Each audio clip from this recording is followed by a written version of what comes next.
ബാക്കിയുള്ള കുഞ്ഞുങ്ങളെ തിരക്കി ഇറങ്ങിയപ്പോൾ ഒരു വിറകിൻ്റെ അടിയിലായിട്ട്, വിറക് കൂട്ടി വെച്ചിരിക്കുന്നതിൻ്റെ അടിയിലായിട്ട് അമ്മപ്പെട്ടി കിടക്കുന്നുണ്ട്. അതും 2-3 കുഞ്ഞുങ്ങളേ ഉള്ളൂ. പിന്നെ ബാക്കി കുറച്ച് പേരെ കൂടി കാണാനുണ്ടായിരുന്നു. അപ്പോൾ നോക്കിയപ്പോൾ അവർ അടുത്തൊരു കാട് പോലുള്ള കുറ്റിക്കാട്ടിൽ കിടക്കുന്നുണ്ട്. അപ്പോൾ പിന്നെ അവർക്ക് പാൽ കൊടുക്കണം. പാൽ കൊടുക്കേണ്ട, പാൽ കുടിച്ച് കാണത്തില്ല. അപ്പോൾ അതുകൊണ്ട് പിന്നെ അവർ ഓരോരുത്തരായിട്ട് പെറുക്കിയെടുത്ത് അവളുടെ അടുത്ത് കൊണ്ടാക്കി കൊടുക്കണം.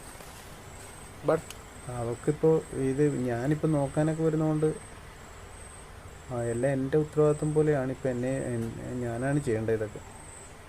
അവളെവിടെയെങ്കിലും കിടക്കും, കിട്ടുന്നതിന് പാൽ കൊടുക്കും, കിട്ടുന്നിടത്ത് ഇട്ടിട്ട് പോവും. ഇതെല്ലാം ഇപ്പം എൻ്റെ ചുമതലയായിരിക്കുകയാണ്. എടുത്തുകൊണ്ട് അടുത്ത് വെച്ച് കൊടുക്കണം.